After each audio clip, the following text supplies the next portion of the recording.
Assalamualaikum warahmatullahi wabarakatuh. Selamat pagi, siang, sore, atau malam kepada Bapak Robi Farhan selaku dosen pengampu pada mata kuliah Psikologi Sosial 2. Perkenalkan, nama saya Aufa Salsabila Putri dari kelas 2 PA16 dengan NPM 10521269. Di sini saya ingin menjelaskan mengenai kelompok dan beberapa topik lainnya.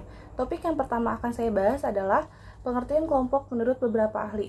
Lalu kedua ada peran sosial, peran gender, kohesivitas kelompok, dan yang terakhir ada social facilitation. Pembahasan pertama yang akan saya bahas adalah mengenai pengertian kelompok. Apa sih kelompok itu?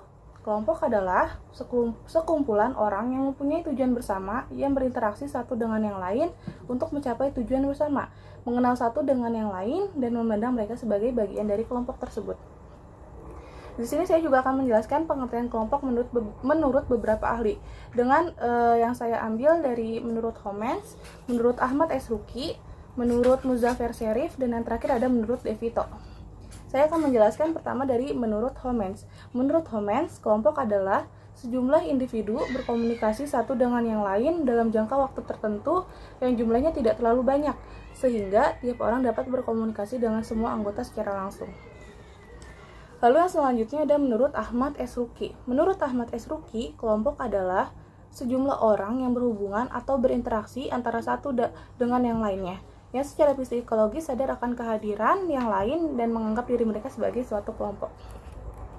Lalu yang ketiga ada menurut Muzaffer Sherif. Menurut Muzaffer Sherif, kelompok adalah kesatuan yang terdiri dari dua orang atau lebih individu yang telah mengadakan interaksi sosial yang cukup intensi dan teratur, sehingga di antara individu itu sudah terdapat pembagian tugas, struktur, dan norma-norma tertentu. Lalu yang terakhir ada menurut De Vito. Menurut De Vito, kelompok merupakan sekumpulan individu yang cukup kecil bagi semua anggota untuk berkomunikasi secara relatif mudah. Para anggota saling berhubungan satu sama lain dengan beberapa tujuan yang sama dan memiliki semacam organisasi atau struktur di antara mereka. Kelompok mengembangkan norma-norma atau peraturan yang mengidentifikasi tentang apa yang dianggap sebagai perilaku yang diinginkan bagi semua anggotanya. Lalu topik kedua yang akan saya bahas adalah tentang peran sosial, peran gender, dan kohesivitas kelompok. Yang akan saya bahas pertama adalah mengenai peran sosial. Peran sosial adalah sebagai seperangkat perilaku, hak, kewajiban, kepercayaan, dan norma sosial yang terhubung sebagaimana dikonseptualisasikan oleh orang-orang dalam situasi sosial. Peran sosial mencakup seperangkat tindakan yang ditetapkan atau ditugaskan untuk setiap individu dalam masyarakat. Selain itu, peran sosial adalah bagian yang dimainkan orang sebagai anggota kelompok sosial. Dengan setiap peran sosial yang kita adopsi, perilaku kita berubah agar sesuai dengan ekspektasi yang kita dan orang lain miliki tentang peran itu. Di sini ada contoh mengenai peran sosial. Contoh peran sosial itu adalah kayak kita menjadi guru merupakan sebuah pilihan. Seseorang yang ingin menjadi seorang guru harus sejak awal telah menentukan jenjang pendidikan yang akan ditempuh. Guru merupakan salah satu peran yang penting untuk masyarakat. Peran ini memiliki tanggung jawab yang besar untuk menyalurkan segala jenis pengetahuan yang dimiliki. Sehingga peran menjadi seorang guru harus diutamakan, sehingga dapat dikatakan sebagai guru yang profesional. Lalu yang penjelasan selanjutnya ada mengenai peran gender. Apa sih peran gender itu? Peran gender adalah perilaku yang dipelajari di dalam suatu masyarakat atau kelompok yang dikondisikan bahwa kegiatan, tugas-tugas, atau tanggung jawab patut diterima baik oleh laki-laki maupun perempuan. Peran gender dapat berubah dan dipengaruhi oleh umur, kelas, ras, etnik, agama, dan lingkungan geografi, serta ekonomi dan politik. Baik perempuan maupun laki-laki memiliki peran ganda di dalam masyarakat. Perempuan kerap mempunyai peran dalam mengatur reproduksi, produksi, dan kemasyarakatan. Sedangkan laki-laki lebih terfokus pada produksi dan politik kemasyarakatan. Di sini ada contoh peran gender.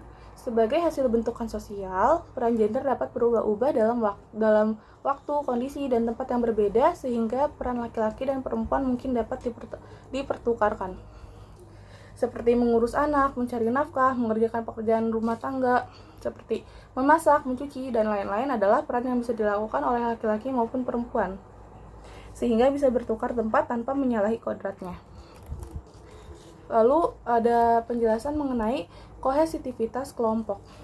Kohesivitas kelompok adalah Kekuatan ikatan sejauh mana anggota kelompok secara psikologis memiliki rasa ketertarikan terhadap kelompok. Saling tergantung dan mempengaruhi, saling bekerja sama dan mempunyai komitmen serta kepercayaan antar anggota yang kuat untuk mencapai tujuan kelompok sehingga setiap anggota kelompok menginginkan untuk tetap bertahan dalam kelompok tersebut. Lalu ada aspek-aspek dalam kohesivitas kelompok. Ada 4 aspek, apa saja ya? Yang pertama itu ada kekuatan sosial. Kekuatan sosial yaitu keinginan dalam diri individu untuk tetap berada dalam kelompoknya, atau dapat juga diartikan sebagai desakan atau dorongan dari setiap individu terhadap organisasi ataupun kelompoknya untuk tetap berada dalam kelompok. Lalu ada kesatuan dalam kelompok.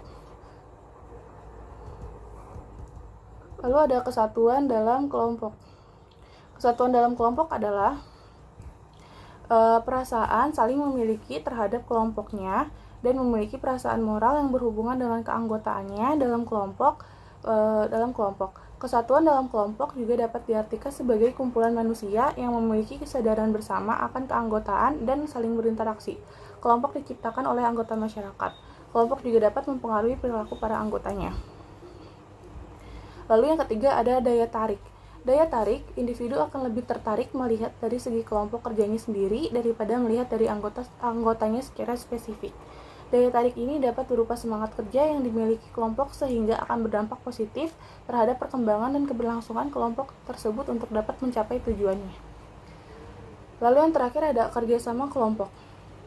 Individu memiliki keinginan yang lebih besar untuk bekerja sama untuk mencapai tujuan kelompok. Kerjasama sendiri juga mampu menjadi standar penilaian kerja seseorang dalam beberapa kelompok untuk dapat melihat seberapa kuat dan seberapa besar partisipasi dari setiap anggota kelompoknya.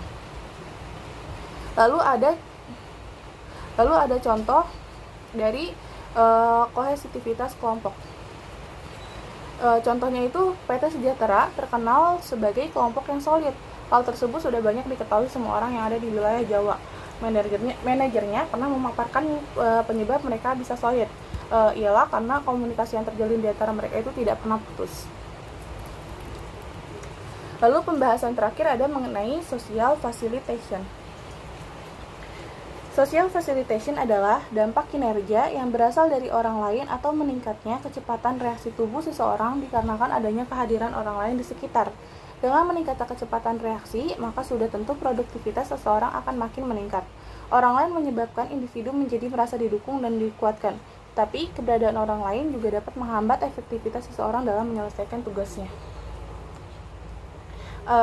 Seperti contoh, pada pertandingan badminton, misalnya, jika tim saya bertanding di negara saya sendiri, maka tim saya akan termotivasi untuk menang, karena tim saya tampil di hadapan pendukungnya dari negaranya sendiri, yang pasti akan memberikan dukungan dan mempengaruhi motivasi dalam bertandingnya.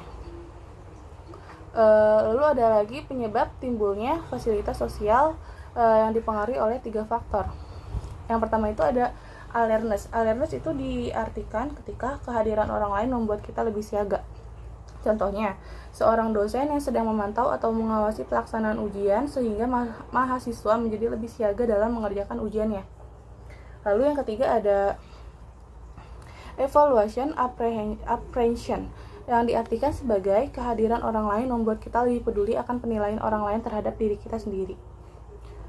Contohnya itu, misalnya ketika kita sedang diamati orang lain ketika berjalan, tentu kita akan berpikir apakah ada yang salah dengan baju yang kita pakai, atau berpikir kayak apa ada yang salah dari diri kita gitu. Lalu yang ketiga ini ada distraction. Distraction ini didefinisikan sebagai kehadiran orang lain dapat mengalihkan perhatian kita saat menyelesaikan tugas. Contohnya, ketika kita sedang ketika kita sedang mengerjakan tugas, kemudian ada tamu yang datang sehingga membuat fokus kita teralihkan. Lalu di sini ada 3 hal yang dapat menjelaskan kenapa kehadiran orang lain itu dapat meningkatkan atau memperburuk kinerja individu. Yang pertama itu peningkatan arousal atau keterbangkitan. Kehadiran dapat meningkatkan arousal. Peningkatan arousal akan meningkatkan usaha yang berdampak meninggikannya performance. Hal terjadi jika individu memiliki penguasaan yang baik akan tugasnya. Jika tidak, maka akan mengalami hambatan sosial. Lalu ada persepsi individu akan penilaian orang lain. Persepsi individu akan penilaian orang lain akan menimbulkan fasilitasi sosial atau hambatan sosial. Kekhawatiran penilaian tentang akan apa yang dilakukan individu disebut dengan evaluation apprehension. Kehadiran orang lain akan meningkatkan evaluation apprehension. Konsekuensinya, individu yang memiliki orientasi negatif terhadap situasi cenderung mengalami penurunan performance, sedangkan yang memiliki orientasi positif menunjukkan performance yang baik. Lalu ada proses kognitif dalam sosial fasilitas.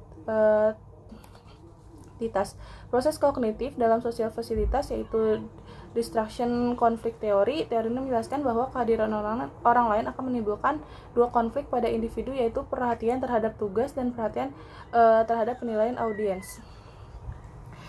Itu saja yang bisa saya sampaikan. Mohon maaf apabila banyak salah-salah kata. Kurang lebihnya mohon maaf. Assalamualaikum warahmatullahi wabarakatuh.